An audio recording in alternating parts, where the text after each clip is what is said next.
Muito bom dia a todos aí que nos assistem através do link do site do INS para esse segundo dia do PMO de setembro de 2021. Vamos apenas lembrar do PMO. Então, a gente vai abrir a nossa reunião de hoje com a apresentação da calibração do SMAP, do modelo SMAP, né, para a bacia do Rio Paraguai. Seguiremos aí com a previsão de afluências de curto prazo, para o horizonte desse PMO, né, setembro e outubro. Iremos para os resultados do PMO e encerraremos, então, esta reunião, esse PMO de setembro, com a leitura da ata. Então, essa é a nossa agenda básica para hoje. A gente, então, já parte para a primeira apresentação do dia, que é a calibração do SMAP para a bacia do Rio Paraguai. Passo a palavra, então, para a Alessandra. Perfeito. Bom dia, Juliano. Bom dia a todos que estão nos acompanhando hoje, nessa manhã de sexta-feira. Eu vou projetar aqui para vocês a apresentação.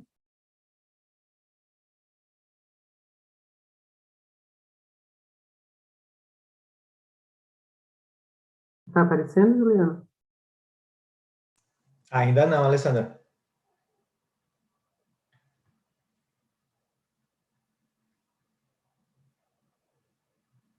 Agora a gente está vendo a sua área de trabalho.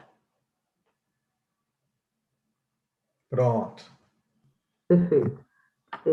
Bom dia a todos. Então, eu sou a Alessandra Maciel. Irei apresentar para vocês hoje os resultados da calibração do modelo SMAP-ONS para a bacia do Rio Paraguai. Temos aqui um sumário com a localização das bacias, o fluxograma do processo de calibração, os resultados obtidos e as principais conclusões. Temos aqui, nesse mapinha, a localização das bacias hidrográficas, cujo modelo SMAP-ONS já encontra-se em operação, a fase operacional, esse verde, aqui em tom mais claro. Esse verdinho aqui são as calibrações que foram apresentadas no PMO passado, estão entrando em operação neste PMO. E temos aqui em amarelo as subbacias do Rio Paraguai, cuja calibração vai ser apresentada hoje, o resultado vai entrar em operação Shadow, entrando em operação em outubro. Tá? Então, são as subbacias do Jauru, Manso, Itiquira e Ponte de Pedra. Então, a bacia do Paraguai está localizada na região centro-oeste, representam as 12 subbacias. Né? O Brasil é dividido em 12 grandes bacias hidrográficas e a bacia do Rio Paraguai é uma delas.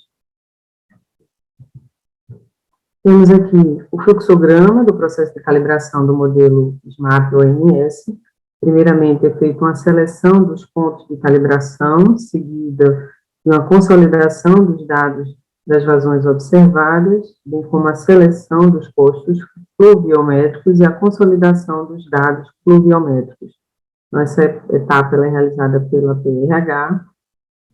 Após esses dados consolidados, é feita a inclusão dessas informações juntamente com os vetores de evapotranspiração potencial para realizar, então, a calibração.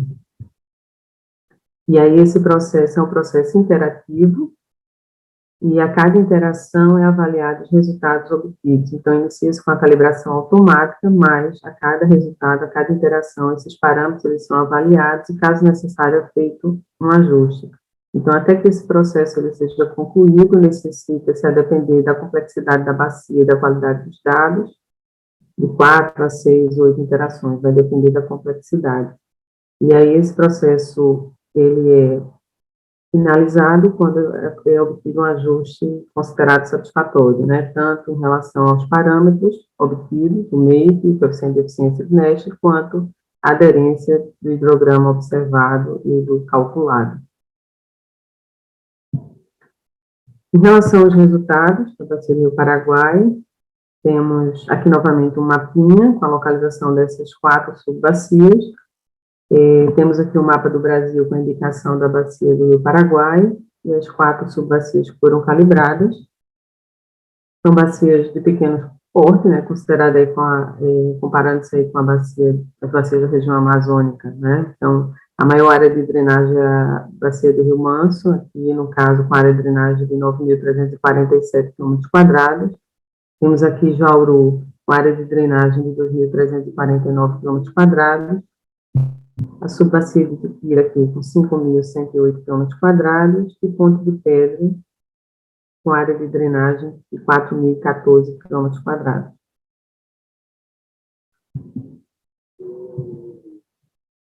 Em relação aos resultados obtidos para Jauru, né, aqui nós temos o hietograma, né, ou seja, a representação da precipitação, dos eventos de precipitação. Nessa parte inferior nós temos o hidrograma, com a representação das vazões observadas em azul, da vazão calculada em vermelha e do escoamento de base aqui em amarelo, mais claro por trás.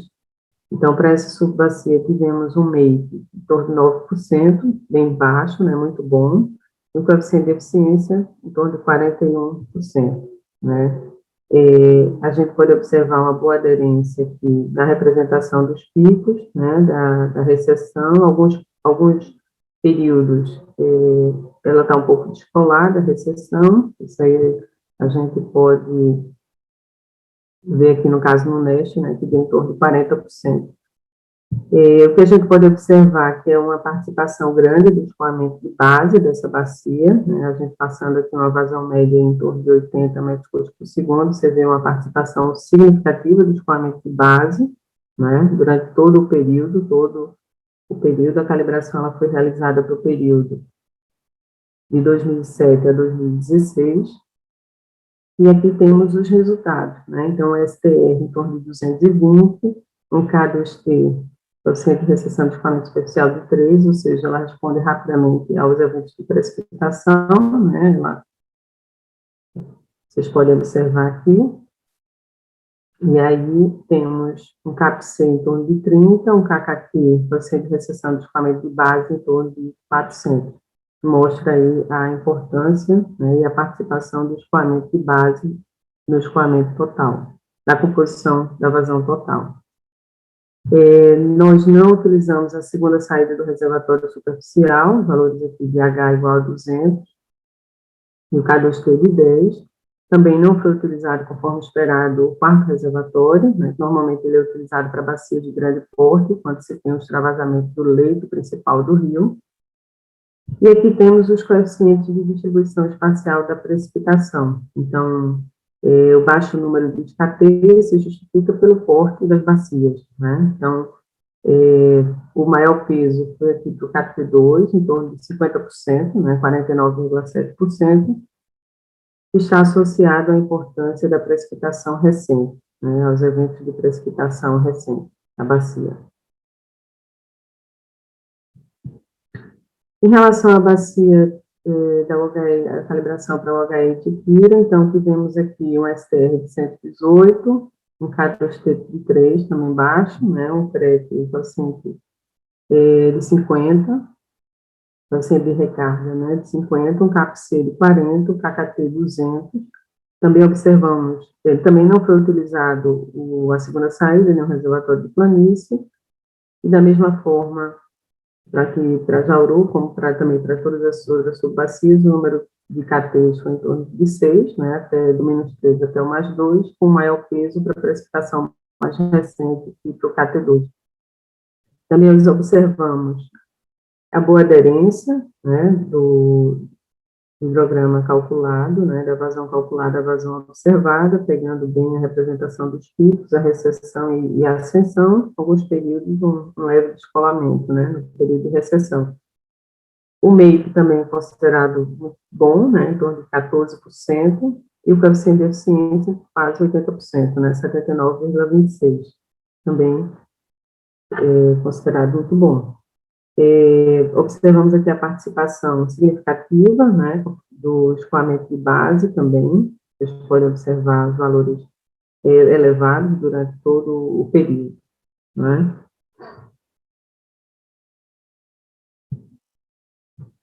Para a subbacia de Ponte de Pedra, temos aqui os resultados, Ponte de Pedra, o STR 234, K2T de 2, ou seja, rapidamente observamos uma resposta aos eventos de precipitação, né? Então, rapidamente temos uma ascensão e também uma recessão.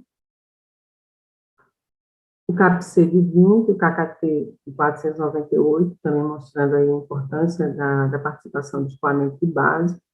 Não foi utilizada a segunda saída do reservatório superficial, e nem o quarto reservatório, e os KTs também, que mostram a distribuição espacial da precipitação, com a concentração também no KT2, né, mostrando a importância da chuva, dos eventos, da chuva recente. O MAPE de 8, né, foi obtido um MAPE de 8, com coeficiente de eficiência de 60%. Então, temos aqui o hidrograma com a representação das vazões.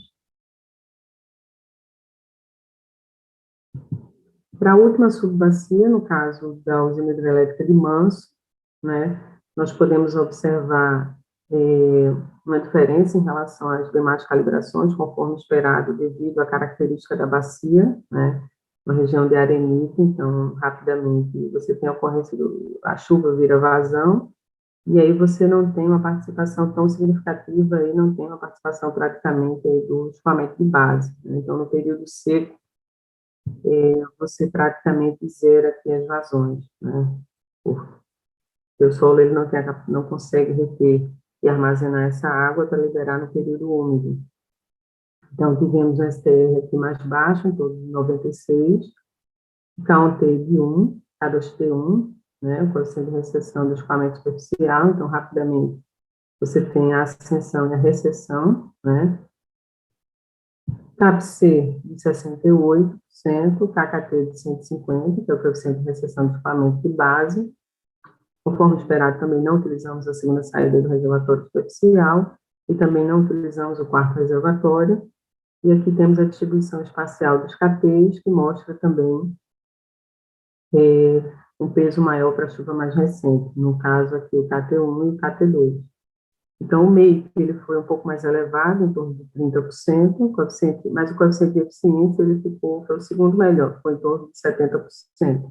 Então, esse MAPE também ele é influenciado por conta dessas vazões também mais baixas, né? Então, o MAPE ele representa a média dos percentuais aí absolutos.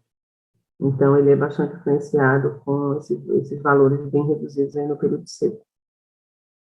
Então, isso impactou também a questão do MAPE mais elevado. Em relação às principais conclusões, a gente observou que os hidrogramas calculados eles representam razoavelmente bem as vazões observadas nos períodos de ascensão e recessão, bem como os picos de vazão no período chuvoso das 4 subbacias. Em nenhuma das subbacias foi necessário adicionar o reservatório de planície, né, conforme esperado. Normalmente, esse reservatório a gente adiciona para as bacias de grande porte, quando tem um extravasamento da calha, né, do leito principal do rio. As subbacias de Pirajauru e Ponte de Pedras apresentaram bons índices de calibração, com MAPE variando de 8% a 14,5%, e a subbacia do Manso apresentou um MAPE mais elevado, em torno de 30%, cujo desempenho será acompanhado na fase operacional.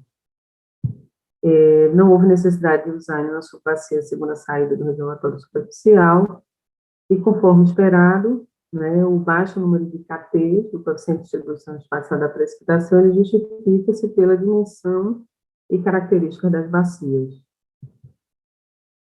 Temos também aqui como conclusões, né, que a incorporação do modelo SMAP-ONS para essas subbacias representou um ganho aí em torno de 1%, no caso do Sudeste e Centro-Oeste, ou seja, anteriormente, tínhamos um percentual de 94%, e com a incorporação dessas subbacias, o percentual de participação dos modelos MAP-ONS passará para 95%. O restante está mantido, né, o que foi apresentado na reunião do PNO anterior, isso representa 97% do SIM. Então, hoje temos a utilização do modelo MAP-ONS e CEPINS para 97% das bacias do SIM. Então, ressalto para vocês que essa previsão ela vem sendo utilizada desde o PNL de julho para 2 semanas à frente, não apenas mais uma semana à frente, mas para 2 semanas à frente, e que todos os resultados aqui apresentados, assim como os resultados anteriores, eles serão disponibilizados logo após essa reunião no Sintegre, aqui o endereço, onde essa nota técnica ela é disponibilizada, a nota técnica 97/2018, a revisão 10. Então, era isso que eu tinha para apresentar para os senhores. Muito obrigada aí pela atenção de todos e fico à disposição para possíveis esclarecimentos. Obrigada. Obrigado, Alessandra. Obrigado pela apresentação. A gente faz, então, o nosso primeiro intervalo dessa manhã de sexta-feira. A gente retorna em alguns minutos aí com a sequência da nossa reunião. Até daqui a pouco. Voltamos do nosso primeiro intervalo. Então, vamos ao nosso fórum, onde algumas perguntas foram postadas. Eu começo por duas perguntas do Felipe Otávio Passos, da Marangon Consultoria e Engenharia.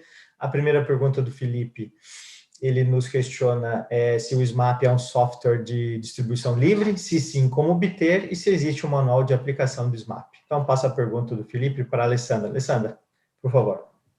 Obrigada, Juliana. Obrigada, Felipe, pela pergunta. Em relação à primeira pergunta, o SMAP ele é um software livre, tá? E todos os parâmetros e a metodologia, ela encontra-se disponível na nota técnica, tá? Então, também existe um manual e é um software livre, que pode ser utilizado para outras bacias.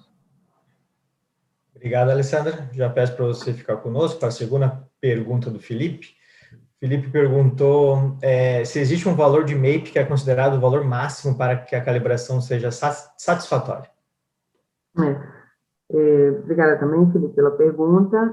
Não existe um valor máximo, né, para o que a gente observa é sempre, isso vai depender muito da qualidade dos dados de entrada, né, de precipitação e de vazão, e a gente sempre também observa a aderência entre o hidrograma observado ao calculado. Então, por exemplo, o MAPE ele é influenciado quando você tem vazões muito baixas, né, então, no PMO passado, a gente trouxe até o caso aí das bacias de Jequitinhonha, quando você tem um período seco com vazões muito baixas, em torno de zero, você tem uma elevação do MAPE. E aí a gente está sempre observando essa aderência, né, os índices e também a aderência dos hidrogramas calculados e observados.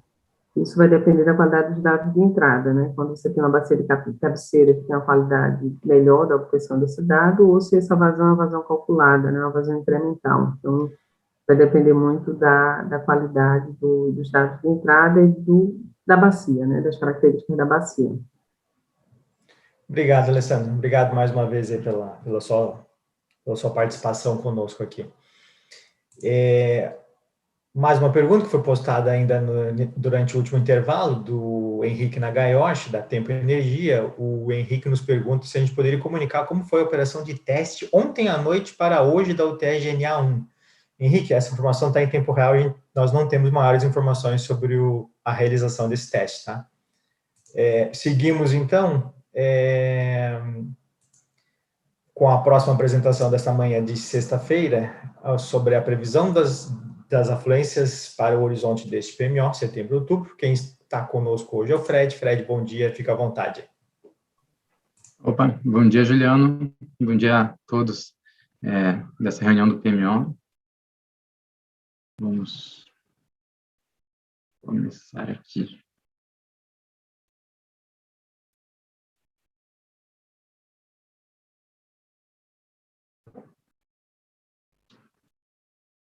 Então, para a gente falar sobre as previsões e geração de cenários de vazões do PMO de setembro de 2021.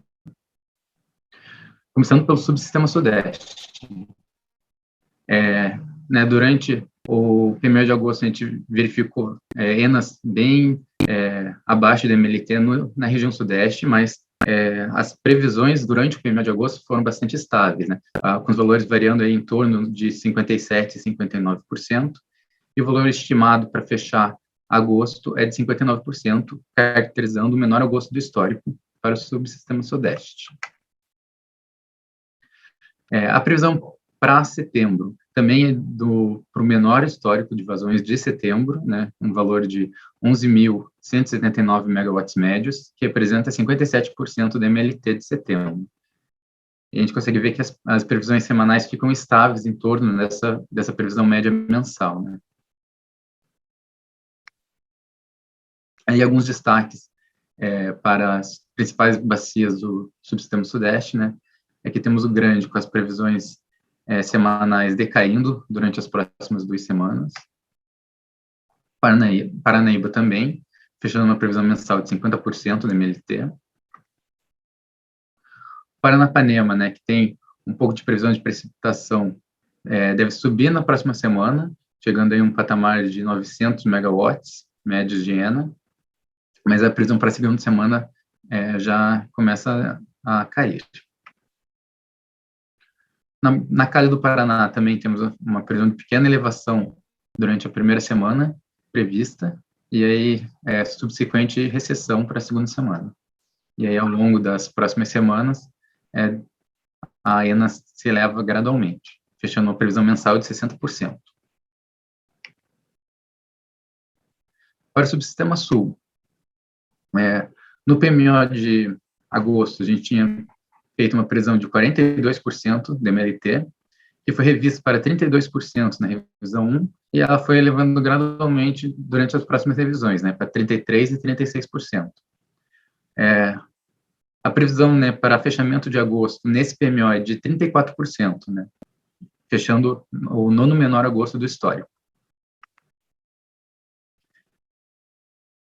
Já para setembro, a gente consegue acompanhar pelo gráfico que as previsões de ascensões nas vazões durante esse mês, fechando a previsão mensal em quase 7.000 megawatts médios, ou 59% da média de longo termo, que representa, né, o 28º menor setembro do histórico por sul.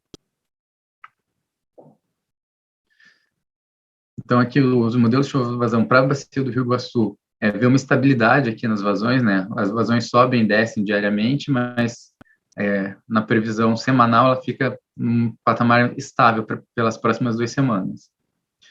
E aí depois o Previvais começa a indicar a ascensão das vazões para o final do mês, fechando uma previsão mensal de 45%. Na bacia do Rio Uruguai, né, as previsões semanais de ascensão para os próximos dias, né, e, consequentemente, também ascensão durante todo o mês, fechando uma previsão mensal, né, de 59% da MLT. Para o subsistema Nordeste, também, né, durante todas as revisões do PMO de agosto, as previsões do subsistema Nordeste ficaram bem estáveis, né, aí em torno de 42% a 44%. O valor estimado para o fechamento de agosto é de 43%, ou então o quarto menor agosto do histórico. Já para setembro, né, as previsões são de estabilidade durante o mês, fechando uma média de 1.357 megawatts médios, ou 46% da MLT, que representa, né, o 5º menor setembro do histórico. Aí temos o destaque para a bacia do Rio São Francisco, que mostra essa previsão de estabilidade, né, nas próximas semanas, fechando, né, uma previsão mensal em 45%. Para o subsistema norte, também, né, as previsões bem robustas, né, se mantendo estáveis durante todas as revisões, com um fechamento para agosto em 81% da MLT, ou então o 17º menor agosto da história. As previsões semanais indicam o contínuo da recessão das ENAs nesse subsistema, fechando um valor de 1.675 megawatts médios, ou então 73% da média de longo termo.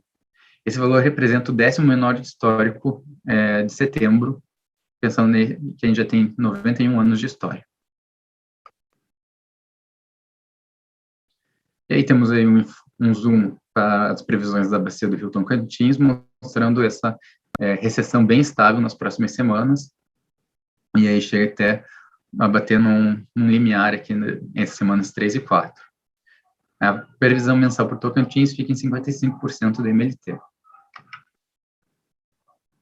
Então, quando a gente olha o SIM no geral, né, aqui a gente traz um mapa com a previsão mensal das bacias para esse mês de setembro. Né? Esse tom alaranjado mostra as previsões abaixo de 80% da MLT, que basicamente, né, ocupam o Brasil inteiro. As bacias que se encontram mais próximas à média acaba sendo aqui o Jacuí, Capivari e Cachoeira e o Itabapoana aqui no Sudeste. Só as bacias aqui do extremo norte que têm previsões mensais acima da MLT, né? Jari, o Araguari e o Atumã, né? O reservatório de Balbina.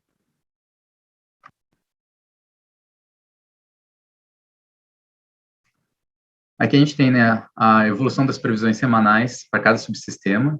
Então, a gente consegue acompanhar que o Nordeste, para a primeira semana, a previsão é de 69%, que sobe na segunda semana para 77%, e aí acaba rescindindo para 72%, 69% e 69%. O Sudeste fica estável, né, durante todo esse período, né, sendo 57% a primeira semana, 54% a segunda, se mantendo 55% nas semanas 3 e 4 e subindo para 62% na semana 5. As previsões do Sul são ascendentes, né, começando em 35% e fechando semana 5 em 81% da MLT, e o Nordeste também fica sambando aqui entre 43% e 47% durante todas as semanas. Aí, para falar um pouco sobre análise de sensibilidade que o INS faz, né, para o Sudeste, o valor esperado mensal é de 57%, podendo variar entre 46% e 68%. No Sul, o valor esperado é de 59%, mas com limite inferior em 28% e limite superior em 98% da MLT. No Nordeste, né, esse degrau aí é menor, né, 46% de valor esperado, com 41% de limite inferior e 51% de limite superior. E no Norte temos 73% de valor esperado, com uma margem de 9% para mais ou para menos, para encontrar um limite inferior ou superior. Agora, falando sobre cenários de vazões. Para esse PMO de setembro, a gente faz os cenários para o mês de outubro. São 1.000 cenários que são gerados pela modelagem, mas são agregados em 259 aberturas. Então, aqui a gente traz, né, os resultados para o subsistema Sudeste. A gente consegue ver que a maioria dos cenários se encontram aqui abaixo, né, de 50% da MLT. A maioria aqui, a média fica aqui, na verdade, a média dos cenários se encontram entre 50% e 70% da média de longo termo. No Sul, a gente tem aí mais de 60% dos cenários abaixo da MLT, a gente tem cerca de 21% acima da MLT e 12% próximo, aí, né, entre 90% e 110% da média. Para o subsistema Norte, a gente consegue ver já que durante todos os meses anteriores a gente vinha com vazões de valores de ENA bem abaixo da média de longo termo, e os cenários para o mês de outubro também não são diferentes, né? 60% dos cenários são abaixo da metade da média, e o restante dos cenários também estão bem abaixo da MLT. Para o norte, né, cerca de 70% dos cenários ficam aqui nessa faixa entre 50% e 90% da MLT, com alguns cenários aí cerca de 19% acima da MLT e 2% abaixo de 50% da MLT. Então, era isso que eu tinha para apresentar hoje. Estarei disponível para responder as dúvidas que girão. Obrigado, Juliano. Valeu, Fred. Obrigado. Então, vamos fazer uma nova pausa e a gente volta em alguns minutos aí com as respostas às perguntas postadas no fórum e com a próxima apresentação que vai falar aí sobre os resultados desse PMO de setembro. Então, a gente volta em alguns minutos. Até mais. Muito bem, voltamos de mais um intervalo. Vamos às perguntas aí que foram postadas no fórum. A primeira pergunta do Álvaro Júnior, da Apollo Energia, o Álvaro nos diz o seguinte: é possível disponibilizar a fórmula de cálculo do VNA, né, da vazão natural afluente, de todos os postos SMAP? Passa a pergunta, então, para o Fred. Fred, por favor, você pode auxiliar aí a responder o Álvaro? Sim. Opa, bom dia, Álvaro. Então, para previsão, a gente usa as mesmas metodologias que a gente já utiliza no acompanhamento. Então, você pode verificar elas dentro da NT 0144 de 2018, de reconstituição de vazões naturais. Ele está, né, lá no Sintegre, em acompanhamento e previsão hidrológica, aí você entra em outros produtos, ou em outros documentos. Aí está lá a NT, tá bom? Beleza, Fred. Valeu, obrigado. A gente recebeu então uma pergunta aqui do Lucas Henrique da Infinity sobre o deck preliminar do New Wave. Lucas, a gente não tem nenhum colega nesse momento aqui do médio prazo para falar sobre o New Wave, mas nós já entramos em contato com eles e se possível ainda hoje aqui na reunião a gente responde a sua pergunta, tá bom? A gente só vai dar sequência aqui até para verificar se eles conseguem ainda entrar aqui na reunião, ainda conosco para te responder. Então, a gente segue, vamos com a apresentação dos resultados desse PMO. Então, passo a palavra para a Diana. Diana, bom dia, fica à vontade para fazer a sua apresentação. Bom dia, Juliano, bom dia a todos que estão acompanhando aí essa reunião aqui dos resultados do PMO. Então, vou trazer aqui os principais resultados, né, como de praxe a gente traz aqui nessa reunião de sexta-feira. Só antes de entrar no resultado, aqui a gente tem a agenda, né, dos principais resultados que a gente traz aqui. Só um recado aqui inicial para dar, que a gente notou ontem quando a gente publicou o deck preliminar. Que acontece? Teve uma atualização nessa semana no Sintegre, e o deck preliminar, a gente sempre edita o produto que já existe, né? A gente não cria um produto novo. Então, se todo mundo tentar ver aqui o histórico, ele sempre fica somente o último deck preliminar publicado. A gente publicou ontem, conforme vocês podem ver aqui, a semana operativa referente à primeira semana, né, de 28 de agosto a 3 de setembro, só que essa data aqui, esse horário, ele não está sendo atualizado. Aí eu trouxe só aqui para vocês inicialmente desconsiderarem essa data de publicação, mas só que ontem a gente até verificou, a gente recebeu o e-mail no horário da publicação. O zip que está publicado é o deck que foi publicado ontem, mas é só um alerta só para não se guiarem por essa data aqui que está desatualizado. Então, a gente vai tentar entrar em contato aí com a equipe de TI para eles tentarem verificar essa questão da data.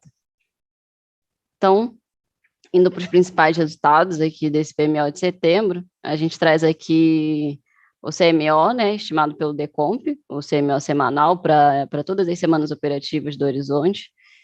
Só deixando claro que os resultados que a gente vai trazer aqui de geração térmica, a gente vai estar focada na primeira semana operativa, dado que a gente atualizou agora o PMO de setembro, a gente tem as 5 semanas operativas aqui do Horizonte, mas toda semana a gente revisa, né? Então, a gente vai perdendo uma semana e atualizando semanalmente cada estágio. Então, aqui é mais para referência, né? Para a gente ver aqui o que está sendo indicado pelo Decomp para as próximas semanas, mas vamos focar, então, aqui na primeira semana operativa, nesse primeiro estágio.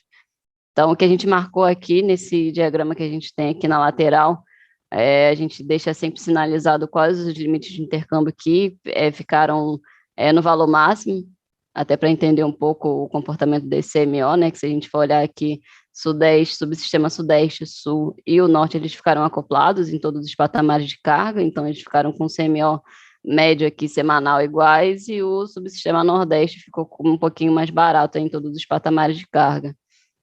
Só a título de referência, né, em relação ao CMO da última revisão do PMO de agosto, a gente teve uma redução de cerca de R$ 1.400, R$ 1.420 por megawatt-hora. Então, em relação aqui aos limites de intercâmbio, a gente deixou sinalizado aqui quais os limites que ficaram no máximo. Então, dá para observar que o limite aqui para a transferência, né, do subsistema Nordeste para o subsistema Sudeste, ou aqui para o Nordeste aqui via fictício, todos os limites ficaram no valor máximo. Então, esse foi o motivo do subsistema Nordeste estar desacoplado dos demais, dado que esgotou, chegou no máximo, né, do limite de intercâmbio. Então, pegou aqui, foi FNS mais NESE, no patamar de carga pesada e média. Aí aqui na NESE e o menos FNE, que é o Nordeste fictício, em todos os patamares de carga, e também a exportação Nordeste também, todos os patamares que está sendo dada pelo somatório da NESE, mais o Nordeste fictício. E na leve conjuntural do FNS, só lembrando que essa restrição conjuntural uma redução que tem no limite por conta de alguma intervenção que vai ocorrer na primeira semana operativa e que afete nesse limite de transmissão. Aqui na próxima tabelinha aqui a gente tem o acompanhamento da energia armazenada por subsistema. A energia armazenada aqui inicial a gente chegou a mostrar ontem na apresentação de dados de entrada de curto prazo, e aqui a gente traz aí a evolução prevista pelo Decomp ao longo das semanas. E aqui destacando também com a previsão do Decomp para o final do mês de setembro, né, o mês 1 que a gente está tratando o PMO. Então, o subsistema Sudeste começando com 22,1% e a previsão de finalizar o mês com 15,4%. O subsistema Sul começando com 29,5%, com previsão de finalizar com 24,5%. O Nordeste iniciando com 49,6%, finalizando, previsão de finalizar o mês com 39,4%, com 71,8% inicialmente, com a previsão aí estimada pelo Decomp de finalizar em 62,7% da energia armazenada. Então, dado que a gente chegou nesses CMOs mostrados no slide anterior, a gente então traz aqui para a primeira semana operativa essa tabela, né, referente à geração térmica da primeira semana operativa, o que foi comandado de despacho térmico, e aqui na tabelinha só uma referência também do que foi previsto para as próximas semanas, lembrando que semanalmente a gente vai atualizar, fazendo as revisões do PMO de setembro. Então, só um lembrete também, que essa tabelinha aqui é tudo indicativo, né, tudo referencial, dado que o despacho, a ordem de mérito é dada pelo modelo DCEM diariamente, a gente traz aqui só a título de referência mesmo que está sendo comandado pelo Decomp. Então, para essa primeira semana, o Decomp estimou uma geração térmica de torno de 15,5 gigas aí para essa semana, de 28/8 a 3/9. Aqui a gente traz separado, né, para o subsistema, naquele gráfico é uma tabela, um gráfico agregado, né, de geração total, e aqui a gente tem indicado aqui todas as usinas aqui que estão no nosso deck, com o CVU, o tipo de combustível delas também, e aqui o que está por mérito, né, se tivesse alguma razão elétrica teria indicado aqui, mas é mais referencial também, então não vou entrar muito em detalhes, só comentar aqui as térmicas, né, aí é para o subsistema Sudeste, o Decomp comandou o despacho, então, para quase todo o parque térmico, só essas usinas aqui mais caras de Goiânia, Chavantes e William Jona que não estariam no mérito. Para o subsistema Sul, quase todo o parque térmico também, exceto Araucária, que está com CVU de 1.276,44. Subsistema Nordeste, a gente vai com o mérito na patamar de carga pesada até Murici, e na média e na leve até SUAP 2. E no subsistema Norte, como a gente tem a última usina mais cara, está com 906,26 reais por megawatt-hora de CVU, aí a gente tem o comando de ordem de mérito para o subsistema todo, né? E entrando aqui no comando de despacho antecipado de usinas AGNL, nesse PMO, a gente está comandando a semana de 30 de outubro a 5 de novembro, e aqui a gente traz indicado também qual foi o benefício GNL calculado pelo modelo Decomp para essa semana específica que a gente está despachando agora. Então, a gente tem usinas AGNL do subsistema Sudeste, que é Santa Cruz e Luiz R. Melo, e Porto Sergipe 1 no subsistema Nordeste. Então, no subsistema Sudeste, a gente observa aqui esse benefício em torno de R$ 895 por megawatt-hora, dado que o CVU está mais baixo dessas usinas, elas estão com um despacho comandado por ordem de mérito para essa semana específica, e o mesmo acontece também para Porto Sergipe, com um benefício bem mais elevado que o seu CVU. Aqui nos próximos slides a gente traz algumas informações de referência, né? O Fred já fez a apresentação aqui falando do comportamento das vazões da ENA.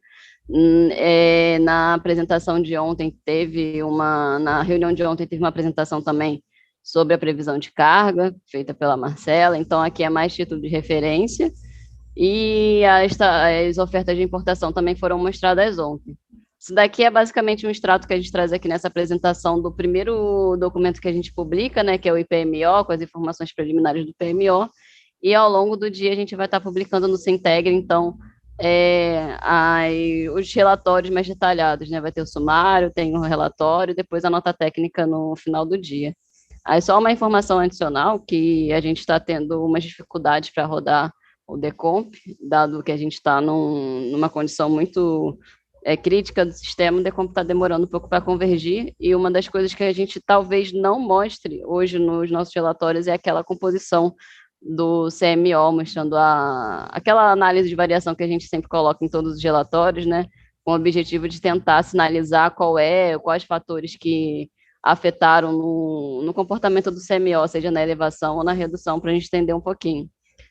Mas dado que a gente está tendo muita dificuldade para convergir, o Decomp está demorando muito para rodar também, e são vários estudos encadeados que a gente faz, geralmente são uns 7, 8, então, muito provável que a gente não consiga finalizar esses estudos a tempo. E só um lembrete que o fórum está aberto do PMO, né? A gente sempre deixa aberto nas sextas-feiras, exceto quando tem algum feriado, a gente precisa antecipar, a gente faz antecipação do processo, mas em semanas normais, né, a gente sempre deixa aberto o fórum para envio de perguntas referentes ao DEC preliminar de 9 às 12, que caso você tenha alguma dúvida pertinente, a gente consegue fazer ajuste na publicação do DEC oficial. E aqui a gente deixa também só os nossos canais de comunicação para envios de dúvidas futuros. E é isso, Juliano, que eu tinha para apresentar. Fico aqui à disposição para eventuais dúvidas que possam surgir. Obrigada. Obrigado, Diana. Obrigado pela apresentação. A gente aproveita aqui, conforme eu disse antes da gente ir para a apresentação aí dos resultados de curto prazo, que a Diana acabou de fazer, que nós recebemos uma pergunta aqui do Lucas Henrique da Infinity, para a nossa equipe de médio prazo. Então, a gente solicitou aqui a presença da Luana, que gentilmente veio até a reunião dessa sexta-feira. Então, Luana, bom dia. Eu vou fazer a pergunta do Lucas, e aí a gente pede a gentileza, se você já puder responder, a gente agradece. Então, a pergunta do Lucas, da Infinity, era em relação ao DEC preliminar do New Wave. Ele gostaria de entender por que saiu o registro de Belo Monte do arquivo re.dat para todo o horizonte de previsão. Desde já ele agradece. Luana, então, bom dia. Fica à vontade para fazer as suas considerações. Bom dia, Lucas. Então, no DEC preliminar do PMO de setembro, né, conforme nós fazemos a atualização dos dados da revisão quadrimestral, são reavaliados os valores de limite de transmissão e o escoamento das principais interligações. A restrição de escoamento da Belo Monte era modelada quando a soma das interligações da Xingu Norte para Xingu para Sudeste ficava inferior à capacidade instalada do HE Belo Monte. A soma dessas interligações ficava usualmente inferior nos meses de agosto a novembro de todos os anos. Entretanto, esse é um período que a afluência no reservatório da usina já é, na prática, mais baixa. Então, essa restrição não ficava ativa no modelo. Além disso, os valores estruturais das interligações de Xingu Norte e Xingu Sudeste já são superiores, né, à capacidade instalada da usina. E elas, então, permitem o pleno escoamento da usina, sendo desnecessária a aplicação da restrição. Por esse motivo, a partir da publicação do DEC preliminar, a modelagem foi descontinuada. Estamos à disposição para mais dúvidas, se for necessário. Obrigado, Lana. Obrigado aí pela sua presença aqui conosco e pela resposta aí à pergunta do Lucas. Então, a gente faz mais uma pausa e a gente retorna, então, após esse novo intervalo. Será o nosso último intervalo, então a gente volta com as respostas às perguntas postadas no fórum e com a leitura da ata da reunião deste PMO. Então, até daqui a pouco. Muito bem, voltamos então no nosso último intervalo deste PMO de setembro de 2021. Vamos às últimas perguntas aí que foram postadas no fórum. Começo pela pergunta da Jéssica Lopes, da Abrace. A Jéssica nos pergunta o seguinte: se já estão sendo considerados aumentos nos limites de intercâmbio devido à flexibilização do critério N-1. Jéssica, eu vou pedir aí a Diana que ela retorne e responda a sua pergunta. Por favor, Diana. Oi, Jéssica, bom dia, obrigada pela pergunta. Sim, a gente já está considerando, sim, os critérios de segurança flexibilizados para N-1. Foi feita uma apresentação ontem, né, pela equipe da PLC, equipe responsável pela elaboração do relatório de limites de intercâmbio, que a gente considera um DECOMP. A gente vai publicar o relatório logo mais, né? Daqui a pouco a gente vai começar a publicar, a gente publica o relatório oficial que a gente usou. E para eventuais consultas, durante a semana que vem, a gente deve estar disponibilizando a apresentação também gravada no canal do YouTube do ANS, onde você pode consultar lá também e ver a explicação da reunião de ontem. Valeu, Diana, obrigado. Peço para você ficar mais um pouquinho conosco, responder mais uma pergunta, agora da Tamires Batista, da Enercor. A Tamires nos diz o seguinte: bom dia, Tamires. Notamos que no deck Decomp, diversas usinas vieram com o bloco VASMIN, vazão mínimo histórica, zerado. Concordo com as necessidades nas condições atuais, mas gostaria de saber se pretende manter essa modelagem no deck de forma continuada ou se será avaliado mês a mês. A Tamires agradece. Passo a pergunta para você, Diana. Oi, Tamires, bom dia. Como você falou, né, as situações atuais estão bem críticas, né, então a gente vê essa necessidade de colocar essa vazão mínima histórica igual a zero para todas as usinas, dado que continuamente a gente tem batido os recordes atualmente, né, dos piores do histórico. Então, a gente, como eu até falei anteriormente, a gente está tendo uma dificuldade bem significativa para convergir os modelos, então a gente optou por fazer essa inclusão, né, do VASMIN para todas as usinas, mas a gente vai avaliar isso mês a mês. Quando a situação ficando pior, a gente mantém, vai ser uma avaliação que a gente vai fazer mês a mês de acordo com a situação que a gente tiver no momento. Tá bom? Obrigada. Valeu, Diana, obrigado mais uma vez aí pelo apoio nas respostas. E a última pergunta que foi postada no fórum até o nosso retorno, a pergunta do Thiago, lá, da Estima Energia. O Thiago, na verdade, ele faz uma pergunta para a CCE, Thiago, e a CCE não está conosco nesta manhã de sexta-feira, mas nós vamos repassar a sua dúvida aqui para o Humberto, e então a gente pede a gentileza de você também, se possível, remeter essa sua pergunta para a CCE, que eu tenho certeza que eles prontamente responderão. Tá bom, Thiago? Então, a gente encerra aqui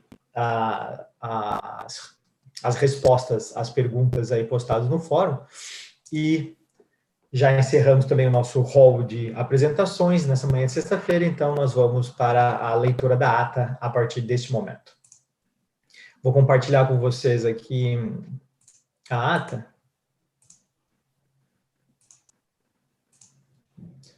Espero que já esteja na tela aí para a visualização de todos. Então, vamos lá. Então, a ata da reunião deste PMO de setembro de 2021, realizado nos dias 26 e 27 de agosto, através de transmissão online pelo site do ANS. Então, as seguintes apresentações foram realizadas pela Câmara de Comercialização de Energia Elétrica, CCE, a apresentação sobre as restrições enquadradas na previsibilidade para o cálculo do PLD. Pela Gerência Executiva de Planejamento Energético, apresentações sobre os dados de entrada do modelo New Wave para o mês de setembro de 2021, para a elaboração deste PMO, calibração do SMAP para a Bacia do Rio Paraguai, a homologação dos polinômios de jusante do ciclo 2 do GTDP para o conjunto de usinas hidroelétricas da Eletrobras e a apresentação da nota técnica ONS DGL 0093/2021. Sobre a apresentação do acompanhamento e previsão da carga, a Gerência de Acompanhamento e Previsão da Carga, a APEC, iniciou a sua apresentação mostrando um panorama dos indicadores econômicos, ressaltando sua relação com o comportamento da carga nos últimos meses. Destacou o desempenho da indústria e dos setores de comércio e serviços. Além disso, apresentou o acompanhamento das taxas de crescimento de consumo por classe disponibilizado pela EPE, destacando o desempenho das classes industrial e comercial. Em seguida, foi apresentado o acompanhamento da carga verificada ao longo dos 2 últimos anos. Para o ano de 2021, foram apresentados os valores verificados por subsistema para o período de janeiro a julho. Para agosto, foram mostrados os valores estimados para o mês com base nos 23 primeiros dias verificados e mais a previsão para o restante dos dias. Além dos valores verificados e estimados para os meses de janeiro a agosto do ano em curso, foram apresentadas também as respectivas taxas de crescimento em relação aos mesmos meses do ano anterior. Para o mês corrente, foram ressaltados os principais destaques meteorológicos e econômicos que vêm impactando o comportamento da carga. Finalizando, foram apresentadas as previsões consolidadas por subsistema para os meses de setembro e outubro de 2021, consolidados no PMO de setembro, sendo as mesmas comparadas com os valores previstos na segunda revisão quadrimestral do Plan 2021-2025. Pela Gerência Executiva de Planejamento Elétrico, realizada a apresentação sobre as principais alterações de limites elétricos para este PMO. Pela Gerência Executiva de Programação, foram realizadas as apresentações sobre os pontos de destaque da operação eletroenergética do SIM no mês de agosto, os dados de entrada do modelo DECOM para o mês de setembro de 21, para a elaboração deste PMO, e o acompanhamento do DECEM na programação diária. Meteorologia e hidrologia, então, no dia de ontem, a Gerência de Recursos Hídricos e Meteorologia apresentou a previsão hidrometeorológica e a análise das condições climáticas. Na primeira semana de agosto, a precipitação ficou restrita ao norte do país, atingindo apenas o trecho baixo da bacia do rio Xingu, sendo que nas 2 semanas seguintes, o avanço de uma frente fria, seguido pela atuação de áreas de instabilidade na região sul, ocasionou precipitação de intensidade fraca nas bacias dos rios Jacuí, Uruguai, Iguaçu e em pontos isolados do Paranapanema, ainda incremental à usina de Itaipu. Na última semana do mês, a passagem de uma frente fria pela região sul ocasionou chuva fraca moderada na bacia do rio Jacuí e fraca nas demais bacias da região sul. No entanto, terminarão o mês com chuva abaixo da média histórica. As demais bacias hidrográficas de interesse do SIM permaneceram com a condição de estiagem típica dessa época do ano. As capitais brasileiras apresentaram valores de temperatura mínima e máxima entre a média e acima da média histórica. A configuração sinótica observada no mês de agosto favoreceu a geração eólica no Nordeste, que em geral se manteve elevada no decorrer das semanas.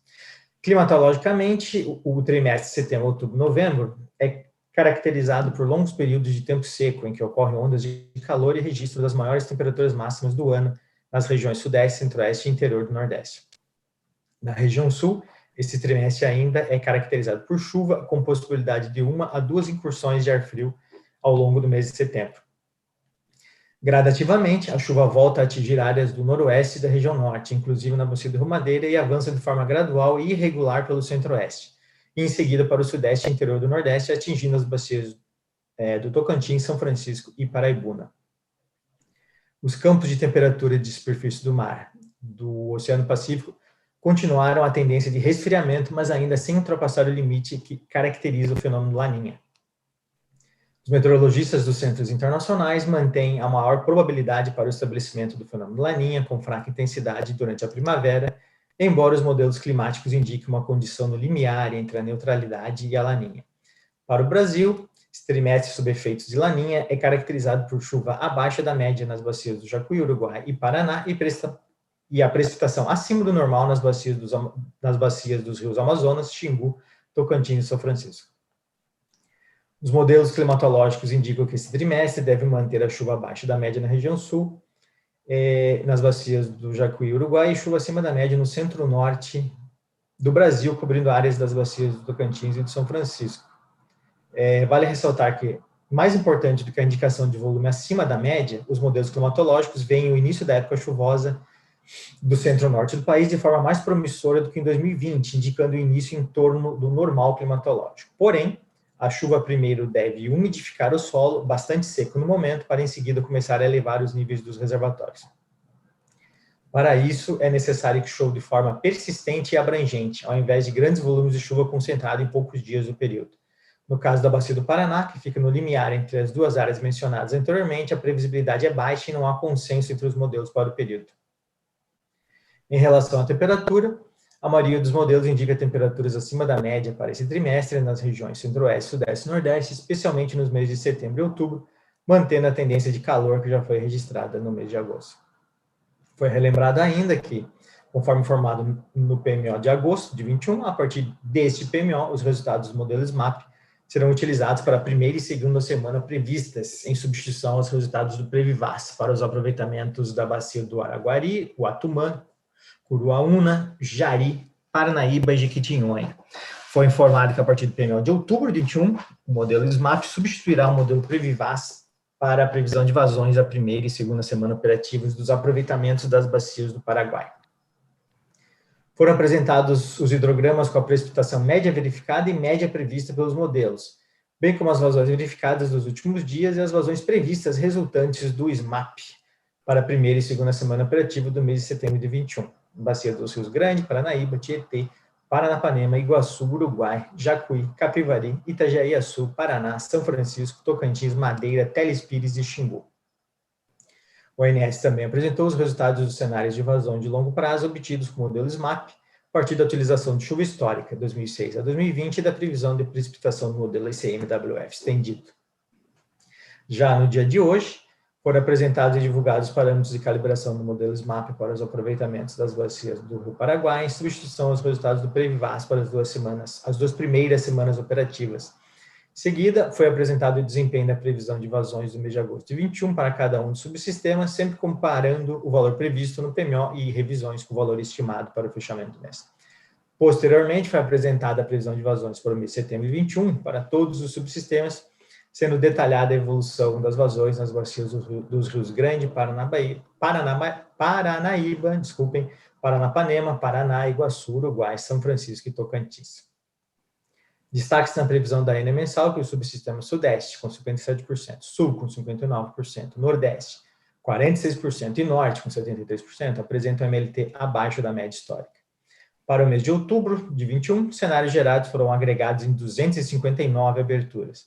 Para o subsistema Sudeste, 68% dos cenários gerados apresentam ENA abaixo de 70% da MLT. Para o subsistema Sul, 65% dos cenários gerados apresentam a ENA abaixo da MLT, 23% acima e 12% próximos da média de longo termo. Para o subsistema Nordeste, 60% dos cenários se encontram abaixo de 50% da MLT, enquanto para o subsistema Norte, 77% dos cenários gerados estão de 50% e 90% da MLT. Entrando nos assuntos gerais, atualização mensal, o representante da Eletrobras informou que a potência contratada pela Eletrobras com Itaipu para o mês de setembro, para o sistema brasileiro, é de 10.575 megawatts. Então, vou parar o compartilhamento. O restante da ata é aquela parte histórica, que fica como histórico e ficará à disposição de vocês assim que a gente publicar a ata. Então, conforme o nosso praxe, né, desde que nós seguimos com iniciamos as nossas reuniões por esse ambiente virtual, após a leitura da ata, a gente disponibiliza aí para vocês em torno de 30 minutos, então são 10h45, então a gente aguarda aí contribuições para a ata até as 11h15, e a gente então solicita que as contribuições sejam enviadas para o endereço eletrônico do PMO, pmo@ons.org.br. Então, com a leitura da ata, nós podemos encerrar essa reunião do PMO de setembro de 2021. Agradeço mais uma vez a todos os colegas do ONS que fizeram com que esta reunião fosse possível. Agradeço mais uma vez ao Vox aí pelo apoio na transmissão e agradeço a vocês aí que nos acompanharam aí desde ontem e nesta manhã de sexta-feira. Então, deixo já o convite para a retomada aí do nosso calendário das reuniões semanais da programação da operação, então todas as sextas-feiras. Então, a partir da próxima sexta-feira, a gente retoma o nosso calendário normal a partir das 15 horas da próxima sexta-feira, e assim por diante. Ok, gente? Então, valeu, muito obrigado.